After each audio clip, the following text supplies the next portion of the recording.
Hi, and welcome to our next episode of the ENT Review podcast. Here I have Dr. Keith Matheny, our longtime Xoran friend, and of course, Rami Al-Zubi, National Sales Director, and me, Laura Dennis. I got it all right this time, the first time. And we again here are live at the show floor, maybe not live to you because cuss words.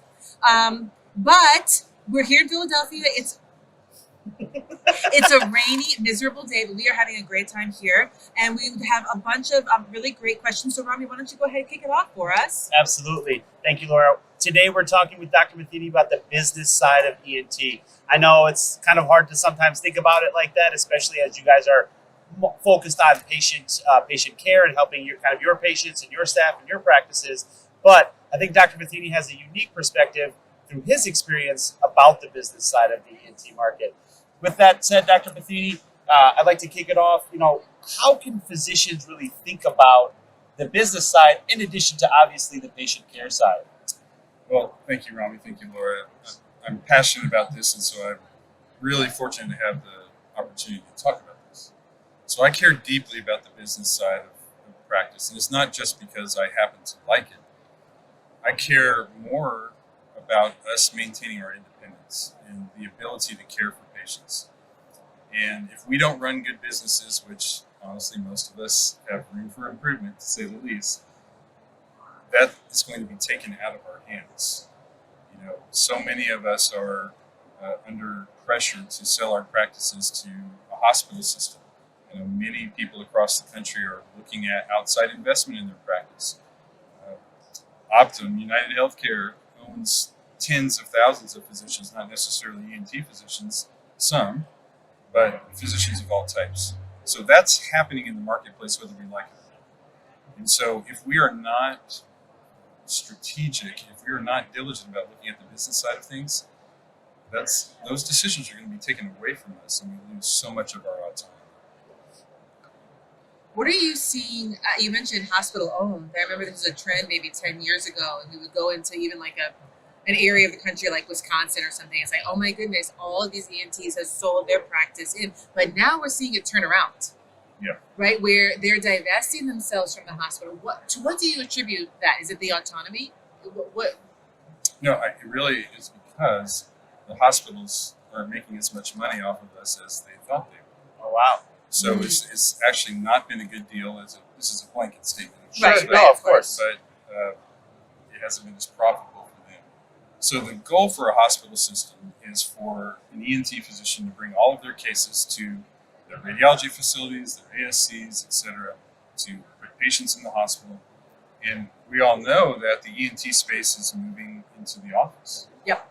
That's just where technology is going. That's where reimbursement is going. Yes. And, oh, by the way, that's the best thing for the patient, too. And so it has not been a financial win for the hospital systems as a joint. And so that's why the hospitals are divesting these practices.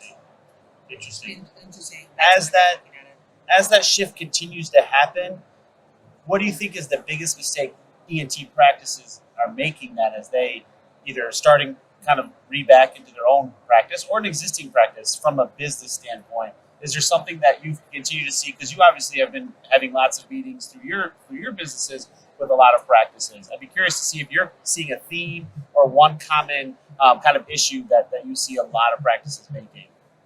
Overcorrecting. So those that are exiting a hospital system or what have you, a lot of times they overcompensate and say, I want to be absolutely autonomous.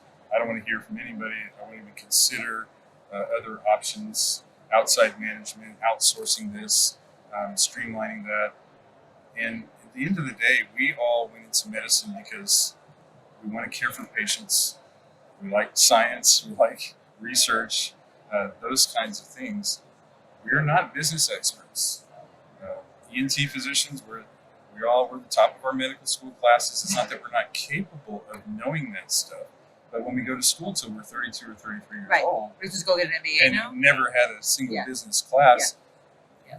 It's not easy to then run multi-million-dollar businesses. And again, it's not so much about maximizing your profit. It's about maintaining your independence. If you don't run a good business, you're not going to be independent. You're going to go out of business or you're going to be acquired. or be stressed all the time and try to do all of the things, then your quality of life just goes down. Right. That's part of what I think you're doing with USENT. I hope so. Our mission there at USENT is to aid and abet physicians in maintaining their independence, right? And so step one, and Xoran was one of our earliest partners in USENT 5-6 years ago. Yeah, proud to be. But bringing substantial cost savings across the whole clinic, typically about 20%, so well into the 6 figures, even for small practices like mine. I just have a practice of 4 physicians. That's number one, maintaining the profitability of business, to keep the lights on, to keep the air conditioner and the heater running, right? But day 2 through infinity is about identifying new opportunities. CT scan, office rhinology, doing sleep, millions and millions of things that a practice can then employ to continue to grow the business side of things again. So if you are considering investment from a private equity firm like many people are now, you're doing it on your own terms, not because you have to stay in business. That's the key. Right. I think if you had known when you were graduating from residency that you're gonna have to negotiate the price of PPE, you'd be like, what? There's not people, Never crossed our mind. Right, I mean, right. crossed And our yet, mind. those are just one of the many things. Like you say, ancillary services, what to do first, when, how, what else is required. Either you need, you could have a partner such as USENT, or you need to find some other manner. And if you find the perfect VC that were, private equity, who would understand how to do those things with your best interests of heart, I'm not going to take bets about capital. Well, I think another mistake we all make is in our overcompensation and our fierce independence, it's just not considering opportunities, right? Being closed-minded. I think yeah. that's something we've talked about numerous times. Yeah. Just be open-minded, be curious, right? Right. That's the way to live life in general, but certainly from a business standpoint, really evaluate what else is out there to help practices run better.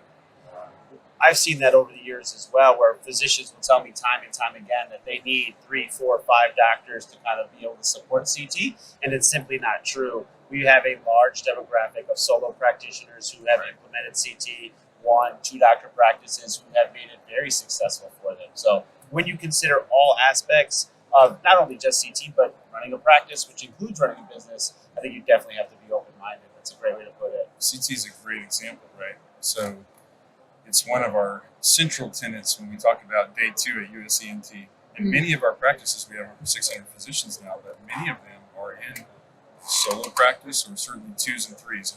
And around the country, the average practice size is 2.3 physicians. So most of us are practicing in groups of 2s and 3s. And so you think, gosh, this is a large expense. How can I possibly afford it? As I always joke, we put our first scanner in permanently. We leased one and shared one with a couple of other practices. But it's been 5 years ago. And the second day we had it, we wondered what the heck we did without it. See, I didn't cuss. Yes. Well, but that's a key point, though, is that you understood the value of having a CT that you could bill for, that you could, that drive by, have it one day a week. But now the next progression is to have it in the office. Why would you want to have to wait or have the patient come back, or otherwise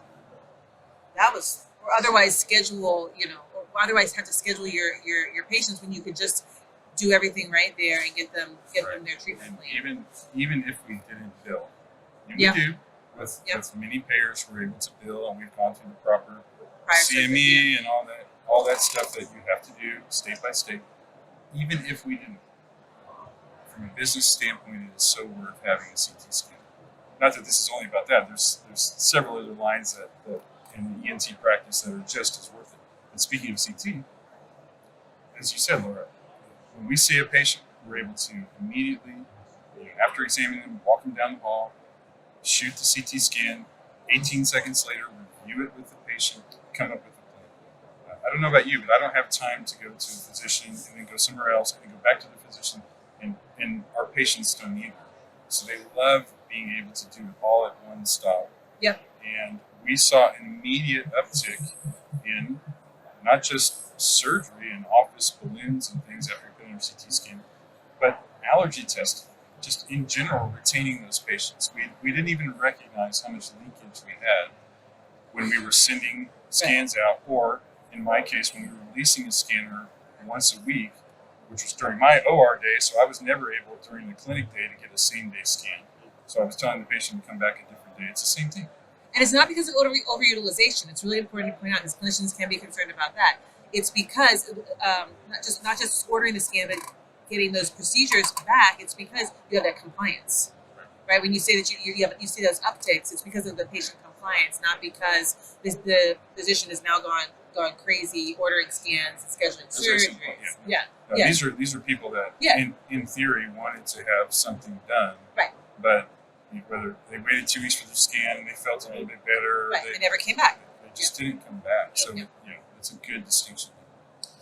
Having dealt with so many practices and up to 600 physicians now for US ENT, is if there's any, it's hard to give a one-word answer for something like this, but maybe one thing that you would kind of think that practices who really want to take a hard look at how they're doing business, one thing they should start with. What do you think that would be?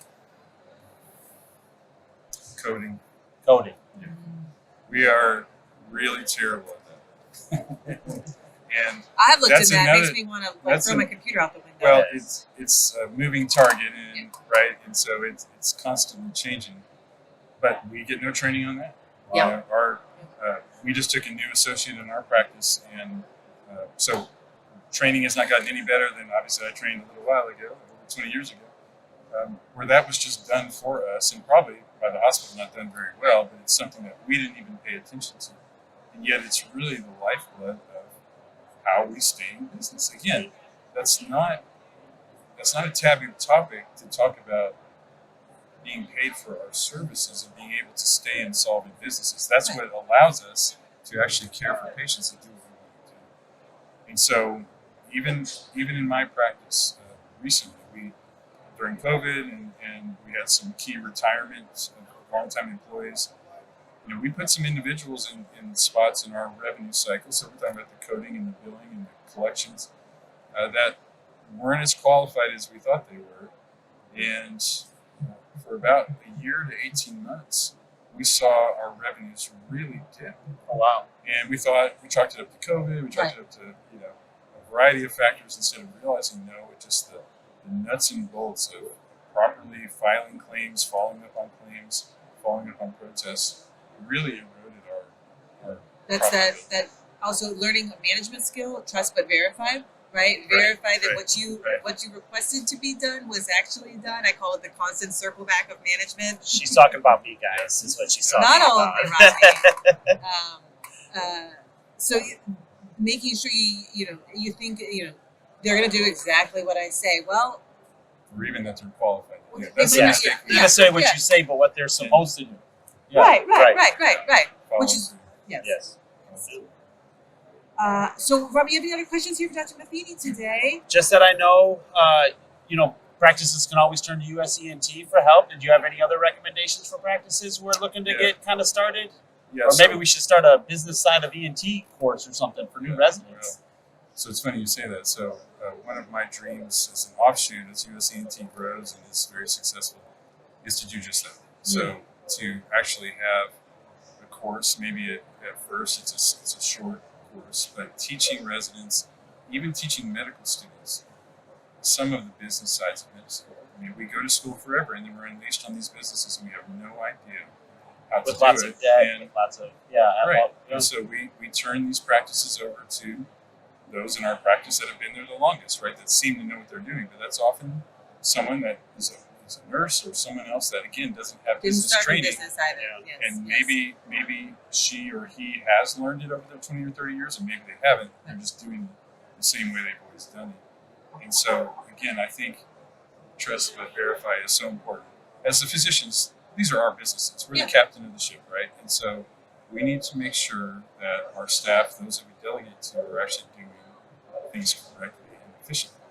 And it starts with us knowing what the heck is going on. Great. Well, thank you for joining us again for our next podcast, and you'll have to join us soon. We have more special guests coming. I have Dr. Matheny and Rami Al-Zubi, and I'm Laura Dennis, and we'll see you on the other side. Thank you.